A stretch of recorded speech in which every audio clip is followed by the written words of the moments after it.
So it's my great pleasure, friends, to see you all and to welcome you to this lecture and talk by Sergei Nikitin about his new publication, his book, which grandly in Russian is entitled How Quakers Saved Russia.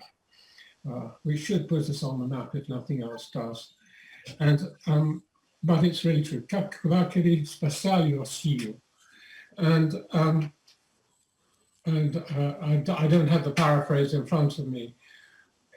The reason it's a personal pleasure for me is because I got to know Sergei in the early 90s when we were working together with Patricia and others still here, including Julie, on the interim board that finally eventuated in early 96 in Friends House, Moscow, in its first incarnation. Shortly after that, Sergei became staff member a couple of years later, I believe. And when he stopped being a staff member, he was on the board and he became director of Amnesty International in Russia. And he did that for 14 years. All the time, since as long as I can remember, he has been researching Friends work, relief work in Russia, from the First World War and through the revolutions, the Civil War, the famine, Quaker interventions, and welcome in Russia, and their pivotal position in famine relief and in setting up clinics and many other activities. And it's really a story that needs to be far better known.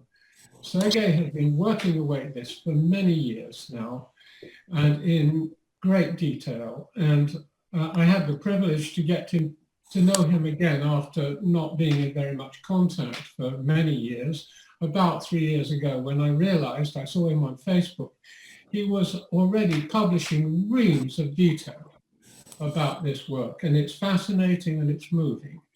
So, and it's just been such a pleasure to get to know you again, Sergei, at this end of our lives, and for us to be able to meet one another in your lovely new home on the edge of the Peak District. So without more ado, I'm going to hand over to you. You're going to talk for about 35 minutes until 10 o'clock Moscow time, 7 o'clock British time, and I don't know the other time zones off the top of my head. Please tell us what you have to say. Thank you, Alan. It's just a description of the previous history. Quakers had some connections with Russia in previous centuries. We all know that George Fox wrote a letter to the Russian Tsar Alexis, and then Peter the Great met with the Quakers while he was in England. Thomas Dinsdale inoculated the Empress Catherine the Great and her son. And then we see here the photograph of Daniel Wheeler, who was draining swamps around St. Petersburg in the beginning of 19th century. And he was received by the Russian Emperor Alexander I. We also remember Stephen Grelier and William Allen, who came to Russia in 19th century, as well as Edmund Brooks and Francis Fox. They were trying to arrange Quaker relief work during the famine in 1890. And this photograph on this slide, you can see on the right-hand side on the bottom photograph, the colored photograph, and I'm pleased to say that some unknown to us enthusiast in a small town Shushari near St. Petersburg managed to persuade the local authorities to name one of the streets in St. Petersburg, in that St. Petersburg suburb, named after Daniel Wheeler.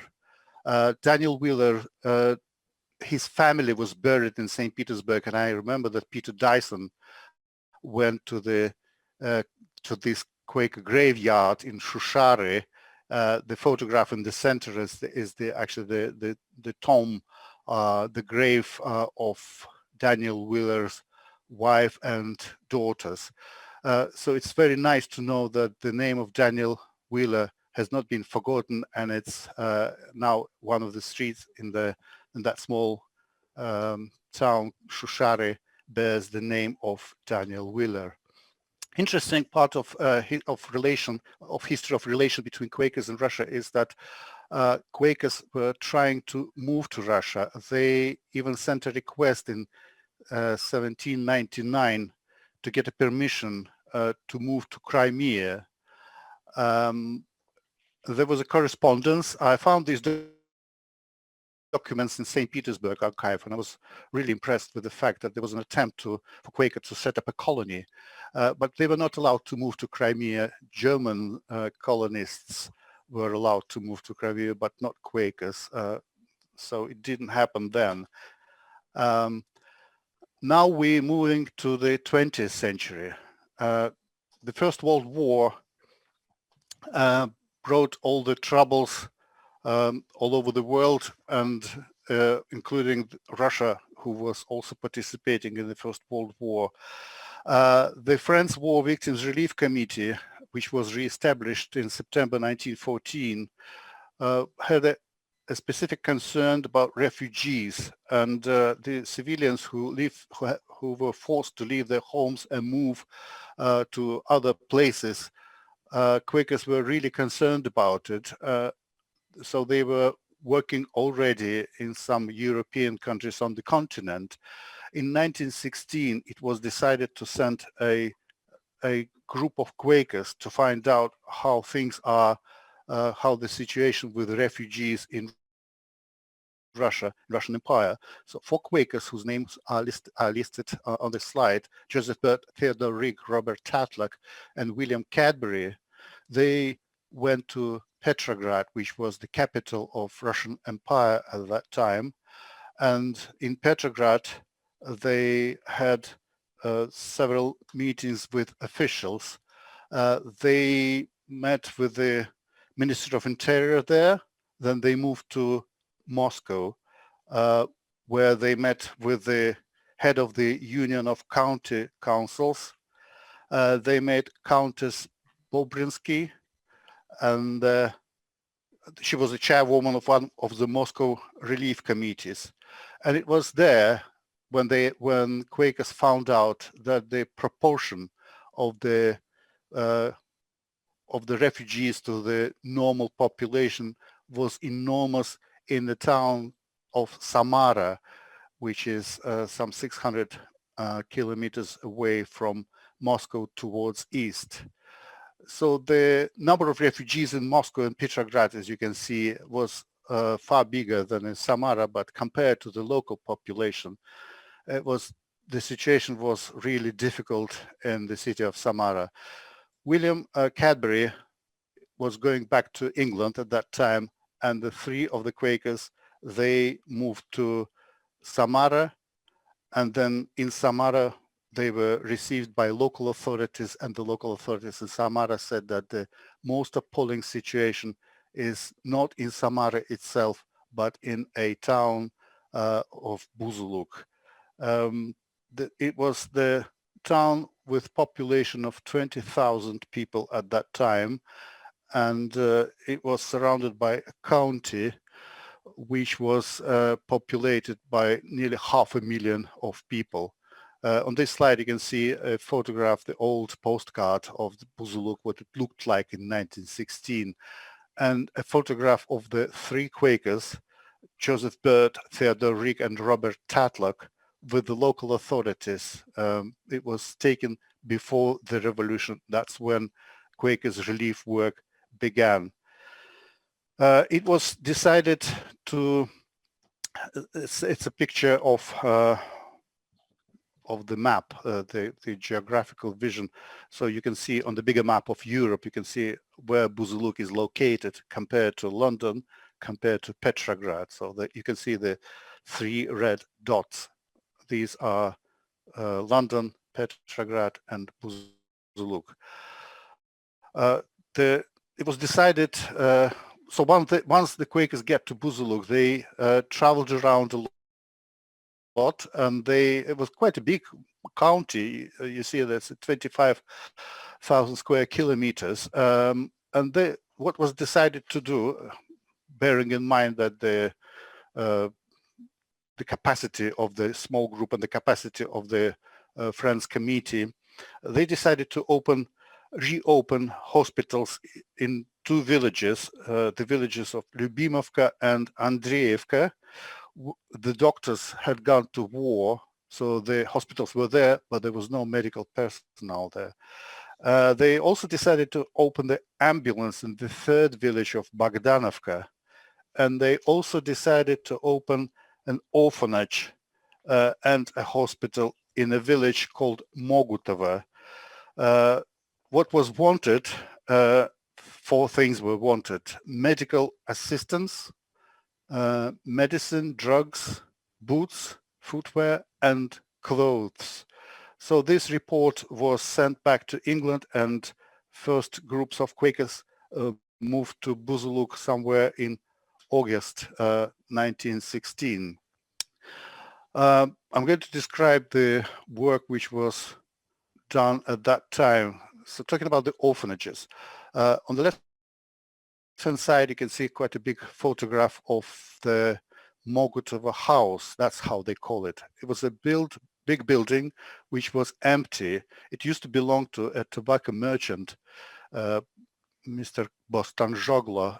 So the authorities didn't really use it, and they offered the building to Quakers, who opened the orphanage there. The orphanage was for the children of the refugees, for those who managed to lose their parents, for those whose parents died. The orphanage gave shelter for some 80 people, mostly children and women. The head of the Mogutovo unit was Florence Barrow. You can see her on that picture. She's standing in the very center, and the girls are digging the weeds in Mogutovo. On the right-hand side, you can see the black and white photograph of the kids, the refugee children who were in the Mogutovo house.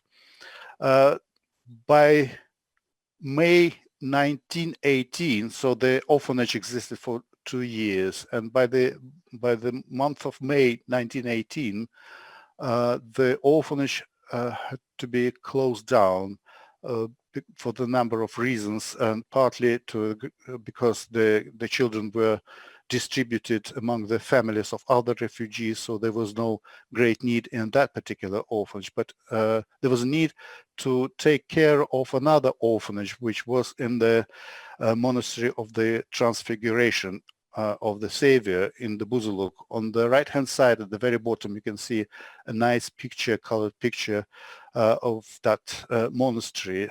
So that orphanage was opened in 1918. I want to say that I went to that small village of Mogutovo twice, in 1995 and in 1997. As a result of my trip, I wrote an article which Johann Maurer published in the American magazine called Quaker Life. On the cover of that issue, a couple, the Russian retired teachers, I just met them when I visited Mogutovo. It's such a nice place, and people are very hospitable and friendly, and I could easily make friends with lots of people, which I did. So they offered me some tea and we had a nice chat, but unfortunately neither these two people nor other people in Mogutovo couldn't remember anything about Quaker presence back in 1916, so they didn't tell me much. The only thing that struck me, it was that they said, oh yes, we know that Americans and English people were helping during the famine in the 1920s, and they said that all the Russians who were working as office members, working as staff members for the Americans, they ended up in concentration camps eventually. So that was the sad remembering of what happened during the famine. But we are still in 1916, 1918, and here is the story about medical work of Quakers. The medical work in 3 villages and relief work in two more villages required more doctors and sisters and medical sisters from England. So doctors from England came to join English mission to work there. In August 1917, 6 friends from the United States joined the English mission. That was the first time when English and American Quakers started to work together. All the 6 Quakers from the United States, they were women, and they made their way via eastern part of Russia to Buzuluk. They started working in hospitals as well. These photographs are showing, starting from the left, you can see the photo taken in the hospital in Mogutovo. On the very first row, you can see the man with mustaches. This is John Rickman, an English doctor, and Emilia Faberzhevsky is the sister of who was working in that hospital. In the very center is a photograph, the lady in a sheepskin coat, color of white. It is a photograph of Lydia Lewis, the American Quaker. She met with John Rickman in Buzuluk, and actually they got married there. They registered their marriage in Buzuluk in March 1918. This photograph of Lydia Lewis in a sheepskin coat was sent to me by their daughter a couple of years ago. She was still alive at the time. She shared some photographs from her family with me. It's fascinating to look at these faces. On the right-hand side, you will see the photographs of Sister Edith Bolton Lee at dispensary in Yefimovka, and also Berta Graveson with a Russian peasant in Mogutovo again. On the right-hand side, on the bottom, photograph of 2 English sisters with the patients and villagers from the small village called Yefimovka. So this photograph was taken in 1916 as well. All these 3 photographs were found at the Friends House, London. Next step. The communists came into power in Buzuluk in December 1917. You remember that the October Revolution happened to be in October 1917. So by December, the communists came as far as Buzuluk. In the summer of 1918, the Civil War began, and the city was occupied by the Czechoslovak Legion, the anti-communist forces. The region had become a battlefield as the Communist Party was trying to get back the city. The Friends decided to leave Buzuluk. They moved towards east, knowing that eastern part of Russia is still under anti-communists, and the majority of the Quaker unit from Buzuluk took a train towards Vladivostok. Some of the Quakers stopped on the way to Vladivostok in Omsk, and quite a few of them were working there in hospitals. They were helping the American Red Cross doctors. Was interesting story of Gregory Welch, whom you can see on the left-hand side on that slide. Gregory Welch was a British Quaker who also moved towards east. He joined a group of American Red Cross people who were dealing with a group of children from St. Petersburg. It just happened that several hundred of children from St. Petersburg found themselves in the town of Mias, that's Ural Mountains area. They were left there on their own, and American Red Cross took care of them. Gregory Welch was among those who were helping the kids. The whole group of kids were taken eventually to Vladivostok. They moved to the United States, and then they returned to the Soviet Russia late in 1919. I found some interesting documents, the memoirs of the kids who were in that group of the children, and they they remembered Gregory Welch. It was very touching to read these lines about how good he was. I even found a postcard. You can see this yellowish in the center, the postcard which was written by Gregory Welch in Russian. He was a fluent Russian speaker by that time. The postcard was given to to a Russian girl, what's her name? Valia Rogova. It was written to her, and she kept the postcard all her life. I found it on one of the websites dedicated to this group of the children.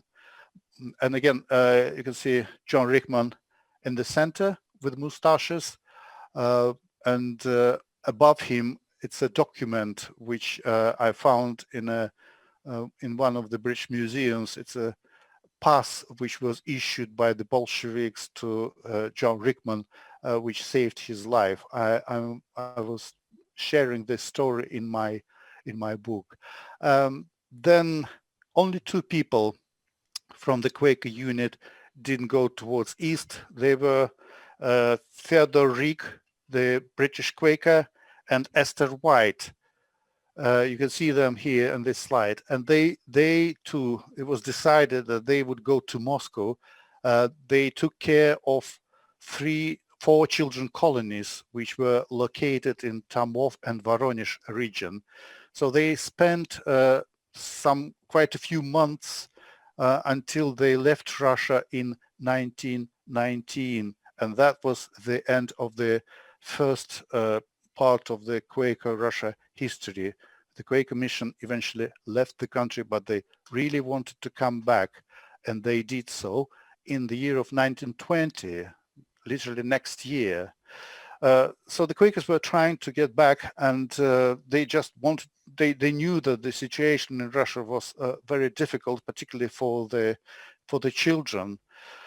And that was the result of the Civil War, and they knew about the failing harvest, and they realized the grave deprivation which the civilian population, and particularly the children, had been suffering. Two friends, Frank Shaw and Hinman Baker. Hinman Baker was the member of the first mission to Russia in Buzuluk. So they managed to get permission to enter Russia in March 1920 with humanitarian aid. They got as far as Petrograd. They distributed this humanitarian aid among children, institution, and Petrograd, and left the country. Later on, in summer 1920, a Quaker from Manchester named Arthur Watts got a permission to get to Russia. So he continued the work started by Frank Shaw and Hinman Baker. He would distribute humanitarian aid, which he received via railroad from England, from Quaker Committee and other humanitarian organizations. This humanitarian aid was distributed among children's institution. He was working on his own, Arthur Watts. Gregory Welch, whom I mentioned recently, got a permission to get back to Russia. He was really obsessed with this group of children who were going to return back to Russia. He really wanted to see them, but for some reasons Russian authorities didn't like Gregory Welch, and he was allowed to stay in Moscow just for 1 month. He left Moscow in August 1920, was replaced by an American Quaker, Anna Haynes. Anna Haynes was also part of the first Quaker mission. She had already worked in Buzuluk, and she was Russian speaker at that time. So there were two Quakers in 1920 working in Moscow, distributing food. They were Arthur Watts and Anna Haynes, and they were trying to get permission for more Quakers to come. They were communicating with the Russian authorities, and it's interesting, but that at that time Russian authorities were considering Quakers as friends, and they had quite good constructive relations. While I was working at the AFSC archives in Philadelphia, I found a letter, a handwritten letter. You can't read it, but you can see it, the white a sheet of paper on the left-hand side on the top. It was a letter written by the kids from what is called Forest School, and was a thank you letter to dear foreigners who brought some food to us. That's what was said in that letter. It's very touching. I really like the letter. 1921, that was when the famine began. In summer 1921, it was pretty clear that there will be a terrible famine because of the hot weather, and the area which was covered by this famine was considered, it was 35 Russian counties with population about 90 million of people living there. There were several reasons for the famine. First, and I think the most important reason, was the forcible confiscation of seed from peasants by communists in previous years. Second, extremely hot spring and summer in 1921. And the third one was civil war battlefields. They didn't give any chance to do any seeding and harvesting, and that's why all the fields were empty. There was nothing to grow. The Russian authorities decided to turn to the west because they realized that it was actually the communist state was at stake, and they were really afraid of the famine uprising in the country. So it was decided to turn to the west with a request for help.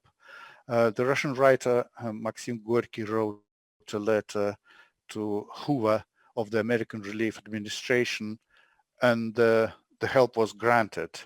The Soviet Russia opened doors to many humanitarian agencies, but the good thing was that Quakers had already been there. They were in Moscow. There were just two of them. But the fact that they signed an agreement with the Russian authorities in September 1921 gave them a chance to invite more Quakers and start very significant fundraising work back in England. American Quakers also joined them in that work, and it was decided by Quakers that they should move to Buzuluk, the place where they had already been, the place which they know. And in fact, Buzuluk was in the very center of the famine area. It was badly affected by famine, and the horrible photograph in the center of this slide is showing dead bodies just in Buzuluk cemetery.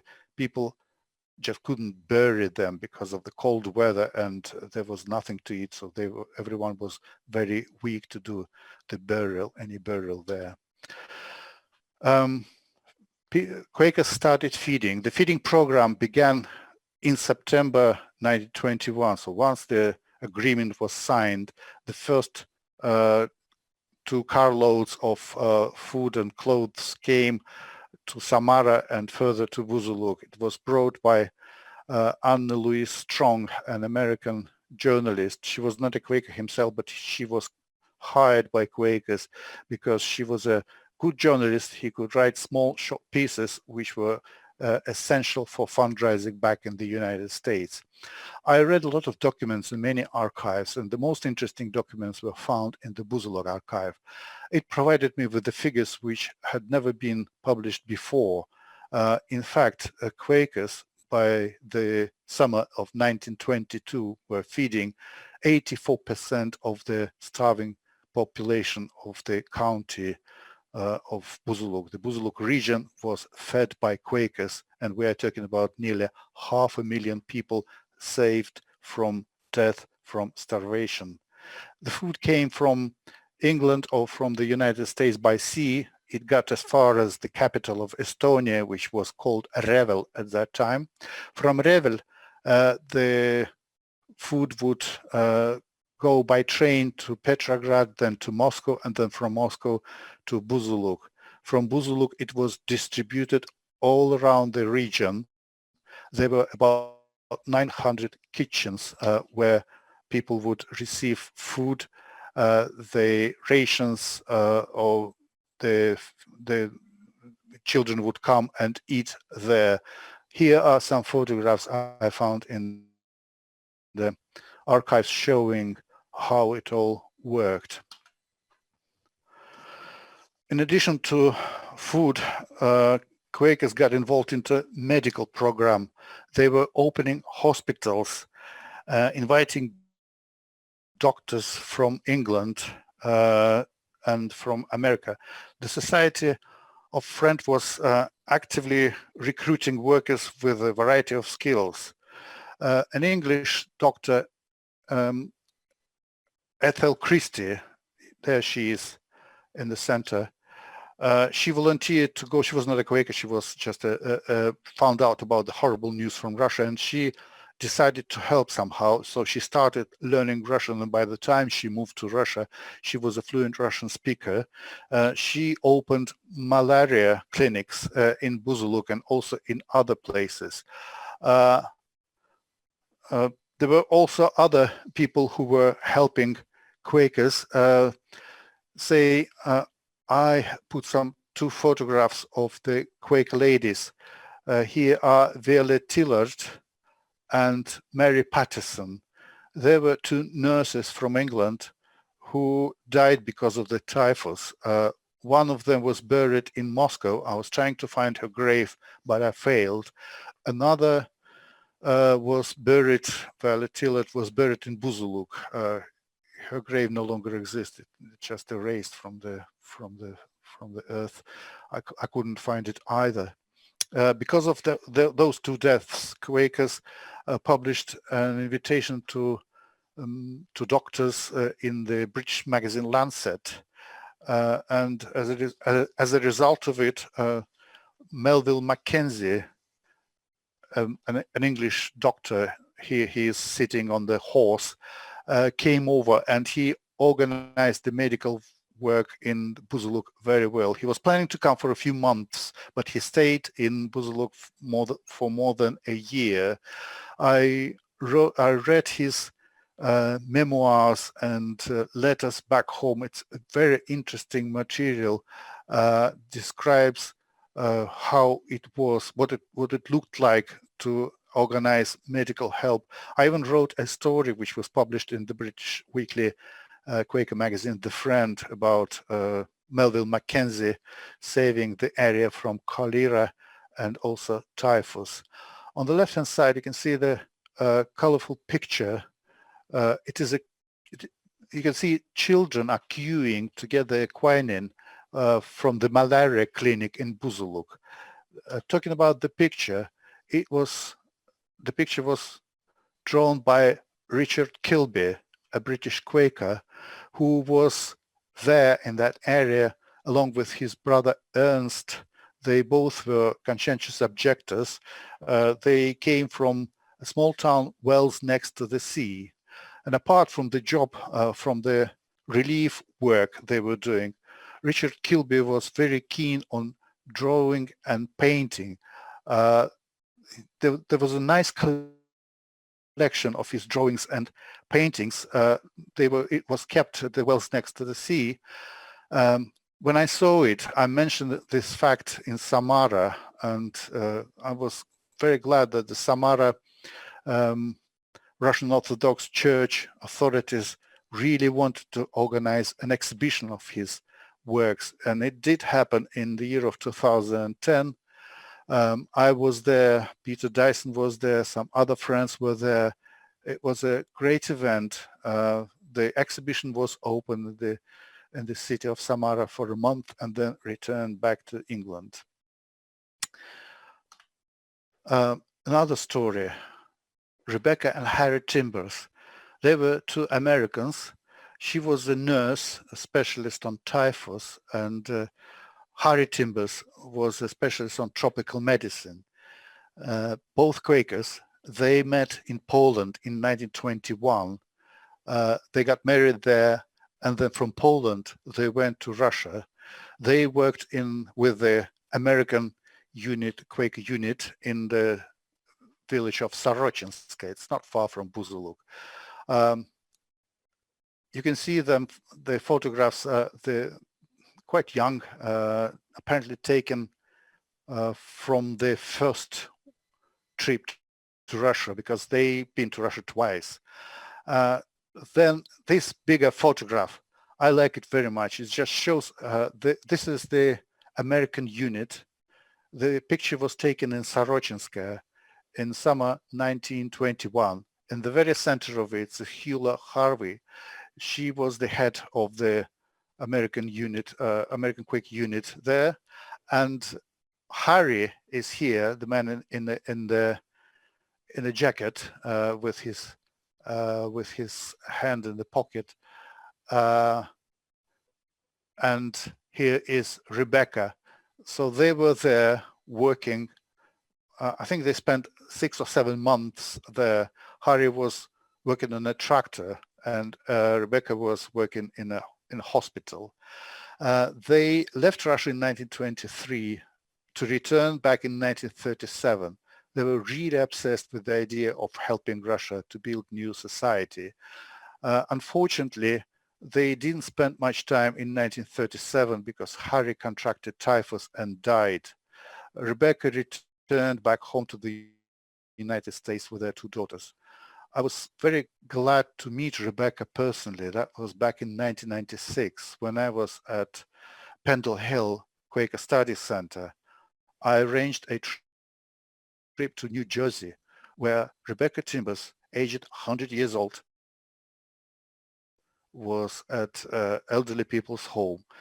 So I made all my way to New Jersey, and I had a very nice meeting with Rebecca. She was blind, she could hardly hear, but she knew who I was. She was told that the Russian is coming. So I told her that I'm very interested in this Quaker work and I'm working in the archives. She gave me her book, which was called We Didn't Ask Utopia. That was the book which was written in 1940s about their experience. And she, when I was about to go, I embraced her and I asked her, do you remember any Russian word? And she said, yes, I do. 100 years old lady. She said, the only Russian word I remember, teplushka. Teplushka is a car which was used on the railroad to bring the humanitarian aid to that part of the country. It was fascinating. She died at the age of 103 and was buried there in New Jersey.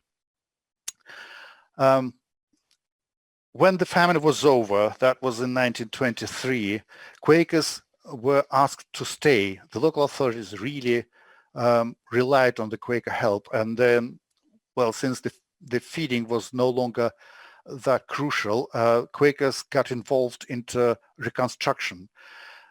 They provided local peasantry with horses, with tractors. They also helped with on building sites with repairs.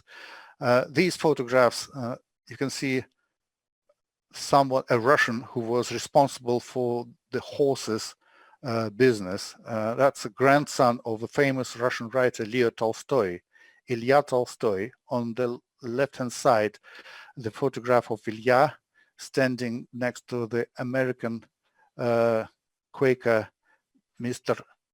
Smaltz.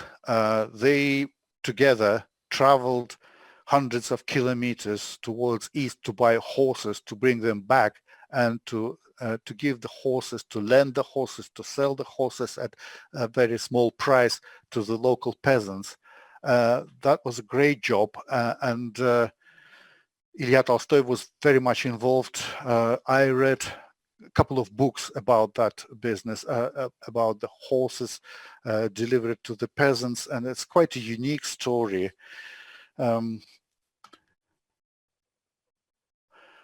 Next individual was quite an interesting person. Her name was Nancy Bapp. She was an American Quaker. She was a member of the first mission of the American Quakers. So she came to Buzuluk for the first time in August 1917. She left in 1919, returned back to the United States to come back to Russia in 1921 when the famine was at its peak. She was quite a character, and I read a lot of documents describing how difficult she was. The relations with the Quakers, with the American Quakers, was not really good, and the Quaker unit was considering sending her back to the United States, but eventually they decided to put her in a remote place in the village of Totske, where she would be on her own, and she was very successful there. She organized different projects, and with a kind of, from my view, very practical American approach to the business, she managed to earn a lot of money in order to build the hospital. There was no hospital in that village of Totske before Nancy Bapp came. That small building, one-story building, was erected on the money which were obtained by Nancy Bapp and her businesses with the help of the local authorities indeed. It was open in November 1927. Nancy Bapp left Russia around that time, so she spent all in all nearly 10 years in the country. She was a fluent Russian speaker. She was adored by local people. I can tell you that when I was there, Peter Dyson probably was there as well. It was in the year of 2006. We approached elderly ladies. It was just an experiment. In that village of Totske, we approached elderly ladies and we asked them, do you know that there was an American who was working here during famine? And they said, of course we do. And we were really impressed with the fact. And the ladies said that we know where she used to live, and they showed us the house where Nancy Bapp lived. My friend, American historian David McFadden, and I went to Totske at some point, and we were fortunate to meet an elderly gentleman who was a retired teacher at that time. And he said he remembered as a kid, he remembered Nancy Bapp. He lived, this Pyotr Leontievich, the retired teacher, lived just across the road from this building, from this hospital. And he said, I remember vividly the day when it was open. And he also told us that Nancy Bapp returned back as a tourist in 1937. And Pyotr Leontievich said that she was warmly received by the locals. She was like a queen, he said to us. People really adored her.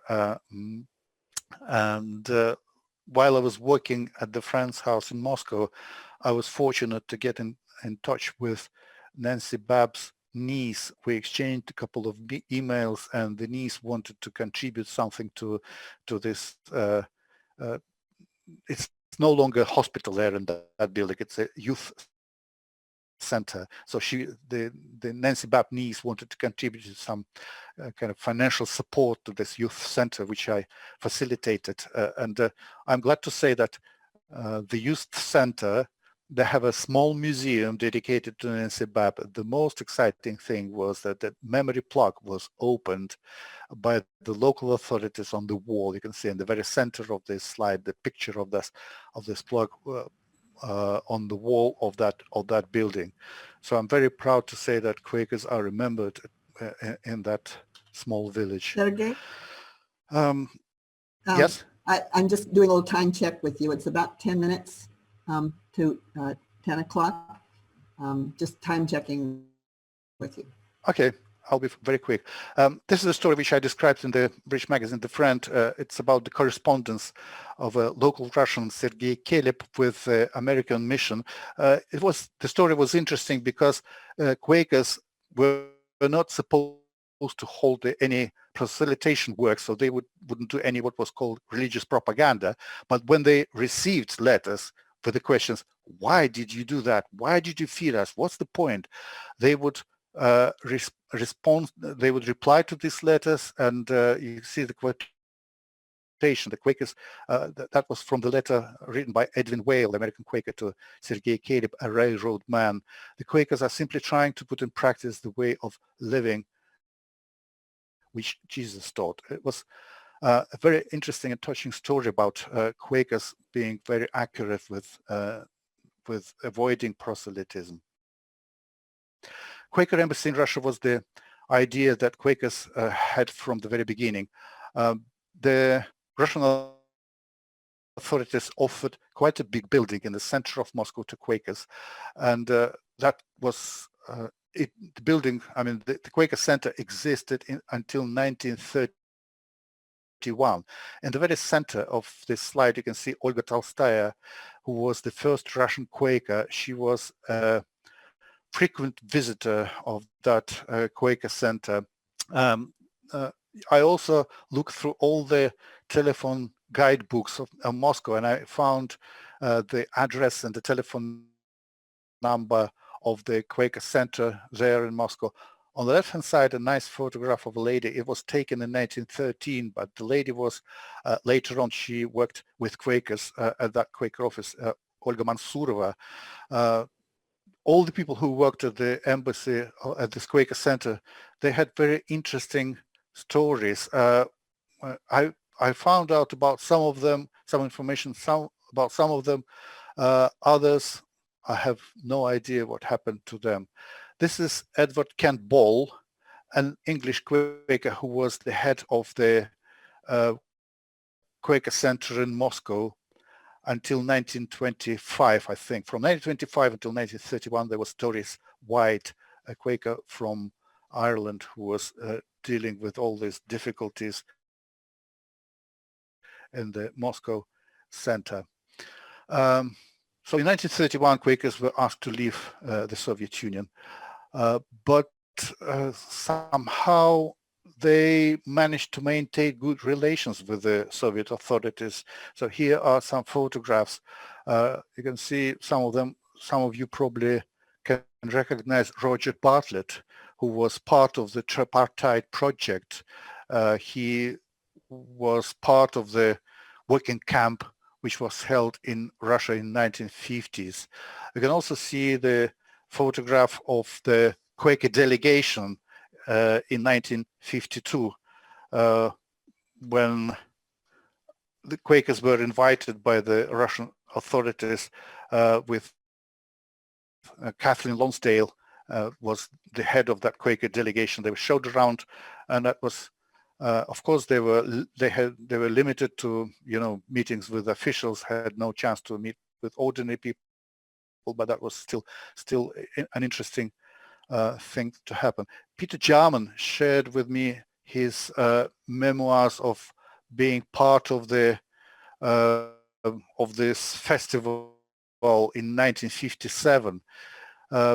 Peter also shared with me an interesting memo written by someone who met with Arthur Watts, this Quaker from Manchester, who decided to stay in the USSR, and he lived the rest of his life in the Soviet Russia. So Arthur Watts met with the delegation of young friends from England. Unfortunately, Peter Jarman himself was not presenting there, but he gave me unique documents, the story of that meeting. That's another interesting story.